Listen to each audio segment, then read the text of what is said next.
Hi there, everyone. Dan Dix here, reporting for Press for Truth. We're here with Tim Moen, the leader of the Libertarian Party of Canada. Thank you for taking some time to speak with us. You're kind of kicking off the leg of your East Coast tour here, traveling around Ontario. What's the response been so far to the message of liberty that you've been bringing across Canada? The response has been the same everywhere I go. You know, I've been to Victoria, Vancouver, Calgary, Edmonton, now out here in Ontario. People show up and people are hungry to hear the message, and they're hungry to find out how they can get involved and how they can plug into the organization and be a change agent in the world for liberty. Now, the last time we spoke, it was exactly one day after it had been announced that you're the new leader of the Libertarian Party, and now here we are tonight. It's exactly one day after the House of Commons voted on this motion that Harper put forward to send CF-18 fighter jets into Iraq. So I want to get your views on the Islamic State and their relationship with Canada, if any. But first of all, what is the Libertarians' position in regards to military intervention in the Middle East? Well, we're strongly against this type of military intervention in the Middle East. You know, the threat of ISIS, I think, has been largely conflated, and you know, we have, for example, in Mexico, 100,000 decapitators, if you want to talk about scary people decapitating and spreading chaos and being violent individuals. There's more people in the Mexican cartel decapitating and causing and raping and pillaging than there is in ISIS, and I don't hear anyone beating the sound of war drums to go into Mexico, for example. So why is it that we're interested in going into the Middle East? Why is it that the media is producing all these scary messages about this group called ISIS? You know, I think it speaks to the fact that there are nearly 1.5 million troops in neighboring countries surrounding ISIS that don't seem to be doing much in terms of responding to it as a serious threat. They're the ones that have the most at stake. They're the ones that are most in danger from this band of violent thugs. And I'm skeptical that ISIS can launch any kind of credible attack against Canada. I mean, they might be able to throw someone on a plane, they might be able to do something like that, but certainly that's not an armed army coming to invade Canada. These are violent criminals and ought to be treated as such and ought to be dealt with. So, and you know, I think it's important to remember the conditions that created ISIS, that gave rise to ISIS in the first place. You know, the U.S. military, the war machine there, has created over 1 million deaths in Iraq. These are, you know, they're unconscionable. And now we see the same type of foreign policy, the same type of hammer blow being used to solve the problem. There seems to be this idea in certain circles that all that's needed, all the missing link to peace and flourishing in this world is that we just haven't used enough violence against enough people. And that if we just use enough violence against enough people who we have strong opinions about, then everything would be solved. Whether those people are people that are polluters or people that are terrorists. If we just use enough violence against the right people, we'll solve the problem. And I think this has been tried and failed, and it's a terrible idea, and it'll create more of what we fear the most. You know, you can't. What if we bomb children? What if we bomb families? What if this creates a bigger problem than what we have now? What if this was all a ruse by the terrorists who are trained by the CIA to topple countries economically and put our children into debt and create a never-ending war on terror that we can't possibly win? I think it's folly. Well, you nailed it right there in the very fact that a lot of these groups do come directly from organizations like the CIA.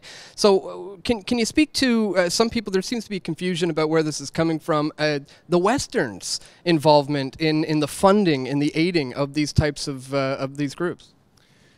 Yeah, well, you know, I mean, we know that, for example, Bin Laden was trained by the CIA with specific tactics to create, you know, scare tactics and fear monger and do these big scary spectacles like beheadings and bombings and different things, specifically to entice, you know, at the time Russia or Soviet Union to do the very thing that the U.S. is now doing. So they're using the same tactics that they were trained to use to topple Russia and to use the same economic tactics of sucking them into this never-ending war against the very people who train them to do this.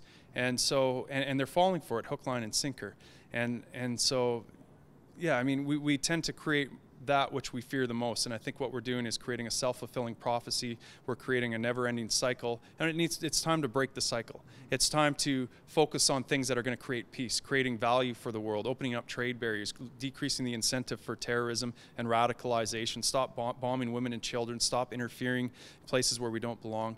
And you know, I've said this before, and I'll say it again, that I believe that I'd be the first Prime Minister to make a commitment to not send our troops into any battle that I'm not willing to pick up a gun and fight beside them on. I think if I'm qualified to send troops into battle, I'm qualified to have skin in the game and go there with them.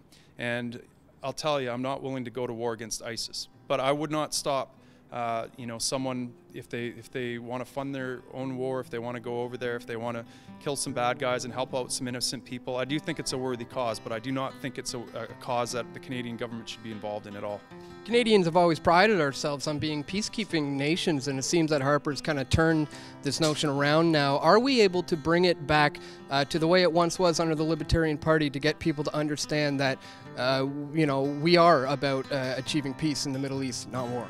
It's an incredible challenge. I mean, just, you know, advancing the message of liberty, the message that people used to be common, that you own yourself, that you own the products of your labor, that people ought not control you, that they ought not enslave you and your children into debt. These used to be common principles, but it does seem to be harder and harder to connect people to these truths. And it seems like we're repeating the same cycle. I remember this back in 2001 after 9/11. People started beating the drums of war, and we're doing it all over again. And it seems to be the same people that are beating it and the same people that are listening to it and getting caught up in it. I don't know what the answer is, Dan. I wish I did. We're doing our best at the Libertarian Party of Canada to connect people with, you know, breaking the cycle and examining where these ideas and beliefs are coming from, and the fact that, you know, the media essentially manufactures these threats so that it can manufacture consent. So, you know, all we can do is speak the truth, and thanks to organizations and people like you who are getting the message out, I can only hope that it'll make a difference before it's too late. Well, I think it is making a difference. I think people are beginning to come around and at least question what they're hearing from the Western media here. And for those people who are questioning this, not quite too sure where to stand and want to look into the libertarian stance on this, where can they find more information from you guys? Sure, you can go to our brand new website, libertarian.ca, and we're about to put our new platform up on there, and it's a much more engaging website. You can, you know, sign up and be a party member. It's only $10, and you can get plugged in and actually help be part of the narrative that we're creating and be part of the organization that we're creating. We're creating a liberty machine, and we're trying to produce liberty here, and we're trying to turn back the tide of these people that want to initiate force and use that as their primary means of solving problems in this world. We need to remove that from the table and let people who actually know how to create solutions and create value for others, give them a chance for a change, because that's the only way we're ever going to have peace in this world. Absolutely. Well, it's an exciting time for the libertarian movement and for anyone to get involved, so I'd strongly encourage you guys to check out the website, check out the work of Tim, and keep up the great work. We look forward to seeing more in the future. Thanks again. Thank you. I appreciate it.